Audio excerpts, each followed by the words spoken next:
그 부활하신 예수를 증거하지 않는다면 그 교회는 부흥될 수 없다고 하는 얘기입니다. 여러분, 지금도 우리가 기도할 때 예수님의 살아있는 부활에 예수님의 목소리를 들으시기를 주님 이름으로 축원합니다. 여러분이 그 예수님의 부활한 목소리를 듣지 못한다면 우리는 다시 무릎 꿇고 아버지 앞에 울부짖고 또 울부짖어야 될 겁니다. 우리가 바울을 볼까요? 바울이 사울아 사울아 어찌하여 너는 나를 괴롭히느냐. 사울이 바울이 되기까지 나를 불러주신 부활하신 주님의 목소리를 듣지 않았더라면 바울은 오늘날 존재할 수가 없을 겁니다. 바울은 바로 그 부활하신 예수님의 목소리를 듣고 보고 확실하게 믿었기 때문에 그거는 모든 것을 내던지고 이 로마까지 이방 선교 전도 복음 전도 여행을 떠나게 되었다는 얘기입니다. 이거는 확실한 부활한 예수님을 내 마음속에 두지 않으면 도저히 일어날 수 없다고 하는 얘기입니다. 지금 여러분 부활하신 예수님을 마음에 담고 있습니까? 이 부활하신 예수님을 담고 있을 때에 놀라운 기적도 일어날 것이며 예수님이 나의 아픔도 들을 것이며 예수님이 나의 모든 것을 안아주실 것이며 품에 안아주실 걸 믿습니다. 여러분 광야 40년이라고 하는 것이 없이 힘들고 고난 속에 있는 것 같지만 1장 신명기 1장 30절서부터 33절에 보면 하나님 품에 안긴 내가 하나님 품에 안기다 보면 그 모든 것을 잊어버릴 수 있다고 하는 얘기입니다. 하나님 품에 안기면 따뜻한 하나님의 품에 안기면 나의 아픔의 문제, 나의 고난의 문제, 나의 슬픔의 문제 이런 모든 문제가 하나님 품에 열기에서 사라진다고 하는 얘기입니다. 그렇게 나를 안아주셨기 때문에 광야 40년이라고 하는 아픈 고난의 시간을 지나갔다고 하는 얘기입니다. 그 40년의 시간이 고난만 있는 게 아니었어요. 그 고난을 통과하기 위해서는 부활하신 예수님이 내 품에 안겨져서 나를 안아주셔서 나에게 음성도 주시고 나에게 힘도 주시고 권능도 주시고 일어설 수 있는 힘도 주셔서 쓰러지지 않고 여기까지 달려온 겁니다. 이제 우리 앞으로 우리 올림픽 장로교회는 이제 부활하신 예수님의 목소리를 분명히 들어야 할 겁니다. 이 고린도전서 15장 1절과 7절에 보면요. 바울이 성경대로 기록되었으니 그리스도께서 우리 죄를 위하여 죽으시고 3일 만에 부활하셨으니 이런 말씀을 하시지 않습니까? 3일 만에 부활하셨다는 겁니다. 자, 이와 같이 부활하신 예수님이 승천할 때까지 나타낼 때까지 하나님이 주신 좋은 교훈 가운데 그 부활하신 승천하실 때까지의 말씀을 전해주신 큰 목적이 하나 있다면 바로 그것이 뭡니까? 오늘 3절 끝에 보니까 하나님 나라의 일을 말씀하시기 위해서 하나님은 부활 승천 때까지의 그 말씀의 주제가 바로 하나님의 일을 전하기 위해서 그 부활 승천 40일 동안의 말씀을 증거했다고 하는 얘기입니다. 때로는 여기에 있다가 때로는 저쪽으로 가셨다가 때로는 어울려서 식사도 하셨다가 때로는 아픈 곳으로 나타났다가 이렇게 하면서 예수님은 이 세상에 복음을 증거하라고 전해줬던 그 말씀의 결국 그 목적은 뭡니까? 하나님 나라의 일을 전하기 위해서라고 말씀하는 겁니다. 우리는 사복음서에서요, 씨 뿌리는 씨앗, 겨자와 같은 씨앗, 천국 비교를 너무나 많이 했잖아요. 영생을 얻는 거, 돈 많은 자와 부자와 가난한 자, 이런 걸 비유를 해서 여러 종류의 하나님 나라가 소개되어집니다. 거기에 소개되어지는 하나님 나라하고 여기에 소개되어지는 하나님 나라의 일하고는 다른 겁니다. 여기 하나님 나라의 일은 뭐냐면 우리가 마태복음 28장 18절에서 20절까지의 귀한 말씀의 내용이 바로 여기에 있는 겁니다. 여러분, 이 마태복음 28장 18절 20절에 뭐가 나오죠? 예수께서 나와 말씀하시되 하늘과 땅의 모든 권세를 나에게 주셨으니 그러므로 너희는 가서 모든 민족을 제자로 삼고 아버지의 아들과 성령의 이름으로 세례를 주고 내가 너에게 분부한 모든 것을 가르쳐 지키게 할지어다. 볼지어다. 세상 끝날 때까지 내가 너와 항상 함께 함입니다. 이 사건, 모든 민족에게 복음을 전하는 그 일을 할 수 있도록 부활해서 승천할 때까지 힘주어서 말씀하신 부분이 바로 이겁니다. 모든 민족들에게 가서 말씀을 증거해라. 모든 민족들에게 가서 증인이 되어라. 근데 이렇게 예수님이 말씀하시고 돌아서 보니까 조금 모순적인 느낌도 들어요. 왜냐하면 지금 예수님이 제자들에게 모든 민족들에게 아버지와 아들과 성령의 이름으로 세례까지 주고 복음을 증거하라고 그러지 않았습니까? 근데 그 제자들이 할 수 있겠습니까? 제가 볼 때는 impossible. 왜냐하면 베드로는 벌써 나는 예수님을 모른다고 부인했지요. 다른 제자들은 십자가에 못 박힌 걸고 다들 도망갔어요. 이런 믿음도 약하고 그런 엉뚱한 제자들에게 가서 믿음을 전하고 복음을 전하고 세례를 주라 하는 이 복음 메시지가 과연 제자들에게는 먹히겠느냐 하는 얘기입니다. 이 하나님의 일을 너희들이 하기에는 너희들 힘으로는 안 된다는 겁니다. 그게 뭡니까? 성령을 받음으로 성령 세례를 받아서 권능이 생기고 능력이 생겨야만 그 일을 할 수 있다는 겁니다. 그 일을 하기 위해서 예루살렘에 머물고 하나님의 약속을 기다리라는 얘기입니다. 그 성령을 받아야 너희들이 드디어 능력을 갖고 권능을 받고 하나님의 말씀에 힘을 얻어서 그 어두운 끝 가슴간에 복음을 증거할 때 베드로와 같이 3,000명 5,000명이 뒤집어지는 놀라운 기적의 역사가 반드시 일어난다고 하는 얘기입니다. 안진뱅이가 일어날 수 있고 또 눈먼 자가 뜨게 할 수 있는 이 놀라운 능력도 성령을 받음으로 말미암아 그렇게 할 수 있다고 하는 얘기입니다. 그렇게 성령의 권능을 받지 못하면 할 수가 없다는 얘기입니다. 그래서 오늘 사도행전 이 기록의 두 번째 사건이 뭐예요? 너희들이 40일 동안 부활 사건에 대해서 승천할 때까지 무엇을 말씀했는가를 잘 알아서 기록을 해야 되겠다는 얘기입니다. 그 기록을 서슴지 않고 시작한 부분이 바로 사도행전의 탄생입니다. 누가는요, 누가복음적 사건을 다룬 반면에 두 번째는 뭐예요? 40일 동안 부활이 되어서 승천할 때까지 하나님 나라의 일을 부탁했던 그 내용이 무슨 내용인가? 이것을 알게 함으로 말미암아 지금 제자들이 앞으로 이 교두보 역할을 하며 이방인들을 선도하며 전개하며 나갈 수 있게 될 것으로 믿습니다. 세 번째 사건은 뭘까요? 오늘 사도행전이 탄생되기 위해서는 첫 번째 사건, 두 번째 사건이 지나갔습니다. 마지막 사건은 뭐냐면요. 여기 4절에 한번 끝을 읽어볼게요. 사도와 함께 모이사 그들에게 분배하여 이르시되 예루살렘을 떠나지 말고 내게서 들은 바 아버지께서 약속하신 것을 들으라 그랬잖아요.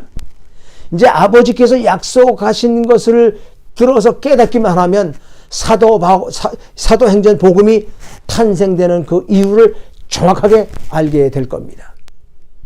이 하나님의 약속을 지키기 기다리라고 하는 그 가운데 첫 번째가 뭡니까? 사도행전에 예루살렘을 떠나지 말라 그랬잖아요. 왜 예루살렘을 떠나지 말라고 그랬을까? 내가 성령 받기 전에는 떠나지 말라고 하는 얘기입니다. 성령 세례를 받아야 네가 그 능력으로 말미암아 복음을 증거하고 로마까지 세계 지역까지 내가 복음을 증거할 수 있을 것이다. 예루살렘과 사마리아와 땅끝까지 증거할 수 있는 그 힘은 어디서 나오냐? 성령 세례를 받아야 된다는 얘기입니다. 그러니까 예루살렘에 있어서 떠나지 말 것은 성령 세례를 받을 때까지는 떠나지 말라는 얘기입니다. 앞으로 예루살렘을 떠나기 전에 앞으로 10일 후에 유월절 사건을 통해서 아니면 오순절 사건을 통해서 성령 강림 사건이 올 텐데 제가 다시 한번 얘기하지만 성령 강림이 사도행전의 시작과 사도행전에 생긴 동기가 아닙니다. 그렇게 되어주기 위해서 앞에 나온 세 가지의 사건을 알아야 그 세 가지 사건이 바로 그렇게 되어줄 수 있는 동기를 만들게 된다고 하는 얘기입니다. 그래서 오늘 세 번째 얘기는 약속을 기다려라. 그 첫 번째 약속이 뭐예요? 예루살렘을 떠나지 말아라. 우리 예루살렘을 우리가 옛날에 공부했죠. 예루살렘은요, 역대하 3장 1절에 보면 솔로몬이 그 모리아산에 하나님의 성전을 건축합니다. 그 모리아산. 그 다음에 그 모리아산에는요, 아브라함이 자기 이삭을 바쳤던 모리아산입니다. 그 산에 예루살렘이라고 하는 의미는 그것이지만 더 중요한 건 이사야 2장 3절과 그 다음에 미가서 4장 2절을 통해서 시온에서 율법이 나올 것이며 예루살렘에서 하나님의 말씀이 나옴으로 말미암아 예루살렘으로부터 진리의 운동이 시작된다는 얘기입니다. 예루살렘으로부터 시작을 해서 예루살렘과 사마리아와 땅끝까지 진행되어 간다는 얘기입니다. 그 예루살렘을 떠날 때 내가 성령 세례를 받지 못하고서는 떠나지 말라고 하는 얘기입니다. 여러분 올림픽 장로교에서 열심히 신앙생활을 하다가 나는 다른 교회를 가고 싶어, 나는 저 사람이 위해서 교회를 떠나고 싶어 할 때에 성령 세례를 받지 못하면 떠나지 마세요. 준비가 되어 있지 않은 가운데 내 멋대로 교회를 옮기고 막 지나가면요, 그렇게 된 사람 쳐놓고 잘된 사람을 못 봤어요. 하나님은 그런 사람에게 복을 안 줘요. 그런 사람을 요구하지 않습니다. 사도행전 탄생되는 엄청난 이 사건을 이해한다면 그럴 수가 없는 겁니다. 내가 성령 세례를 받고 하나님이 충만한 능력이 생길 때에 하나님이 떠나라, 저쪽으로 가라, 저쪽 선교로 갈 때 그 명령을 받고 떠나야 되는 겁니다. 올림픽 장로교에 있을 필요가 없어요. 그때는 하나님이 나에게 어떤 지역으로 떠나라, 어느 곳으로 가라 그러면 가는 겁니다. 그것이 성령 세례를 받은 사람에게만 충족한 얘기예요. 왜?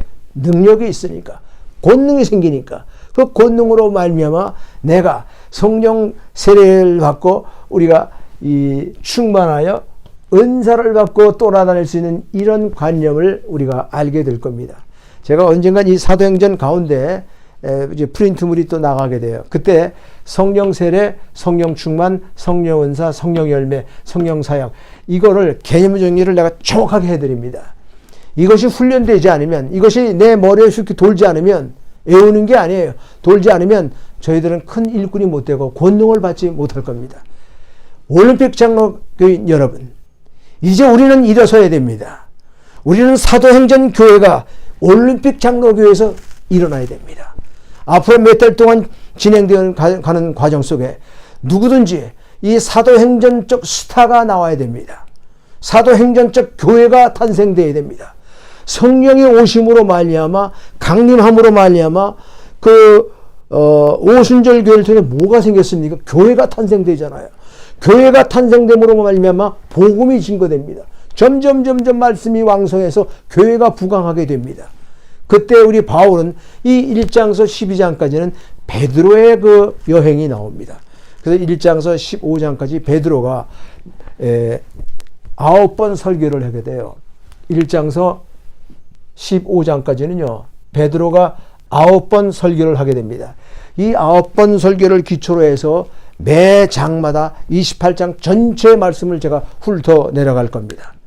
그 다음에 13장서부터 28장까지는 바울이 선교 여행을 누가와 함께 떠나지 않습니까? 그 선교 여행을 떠나는 바울의 놀라운 능력과 놀라운 힘은 어디서 나올까요?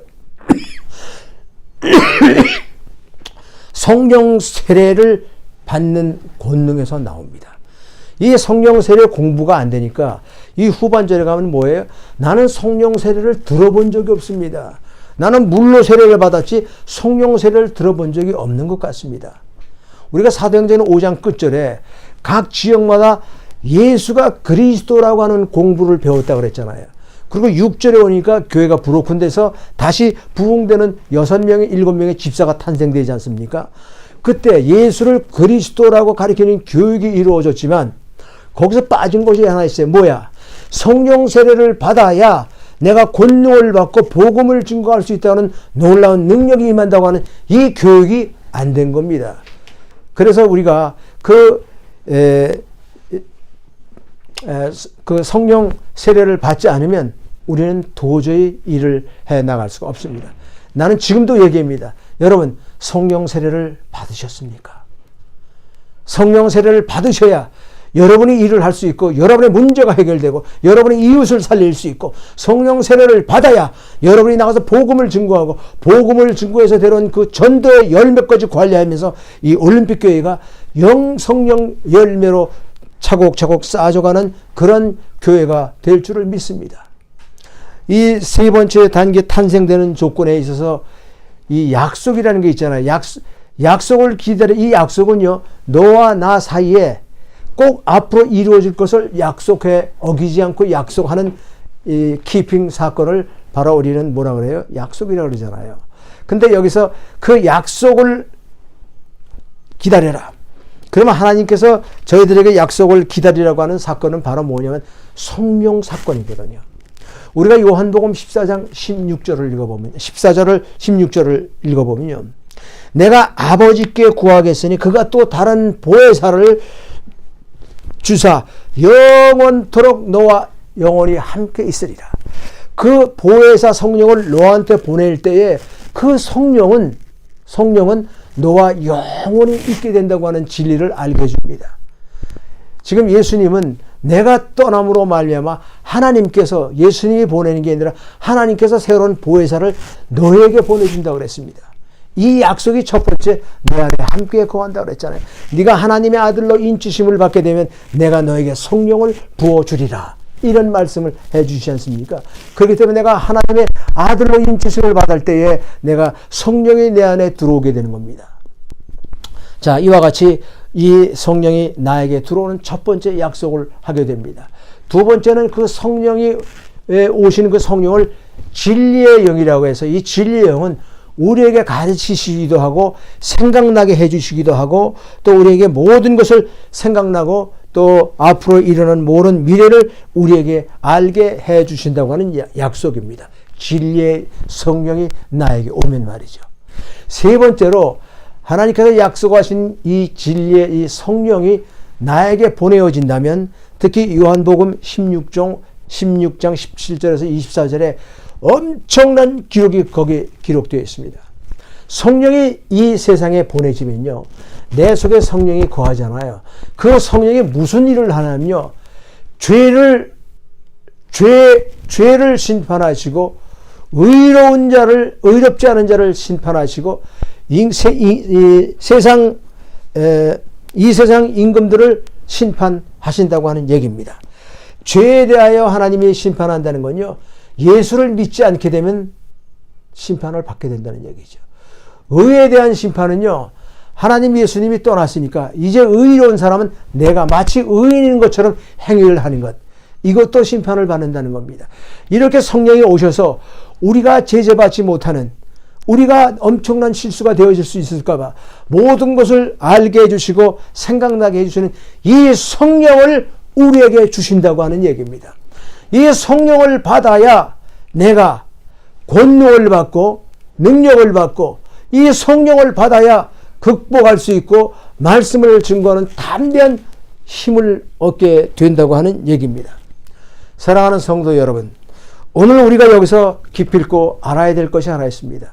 우리가 에스겔서 36장 26절에 보면요, 내가 너에게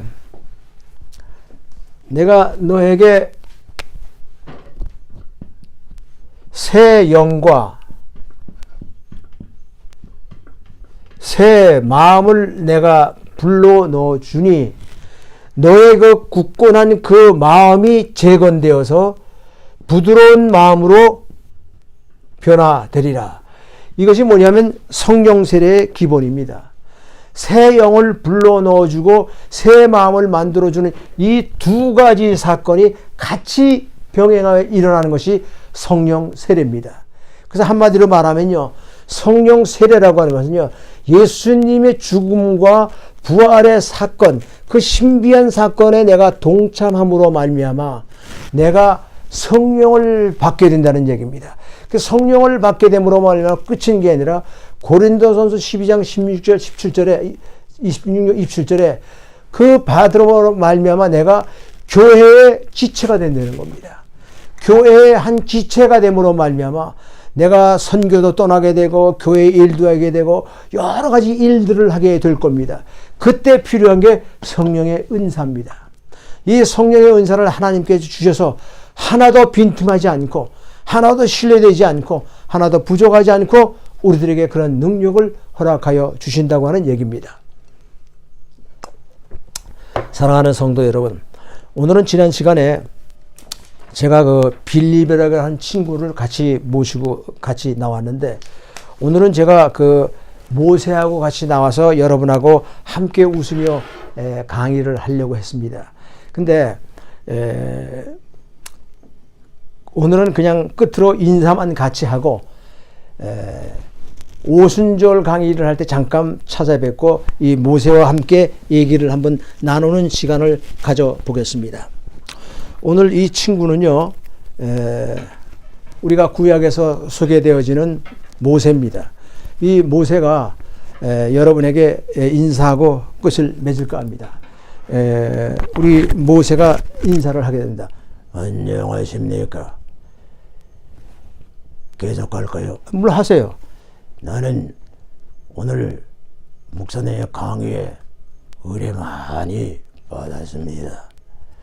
이거이가 복음이 그렇게 중요한 사건이라는 걸 알게 되고 사도행전을 잘 읽고 배워서 우리가 은혜스러운 생활을 한번 해보겠습니다. 오늘은 사도행전이 왜 탄생되었는가, 그 사건을 듣고 보니까 참 기가 막힙니다. 다음 시간에는 뭡니까? 다음 시간에는요, 사도행전이 어떻게 진행되는가, 그 순서로 해서 말씀을 우리 나눠볼까 합니다. 그럼 다음 시간에 찾아뵙겠습니다. 감사합니다. 감사합니다. 안녕히 계세요.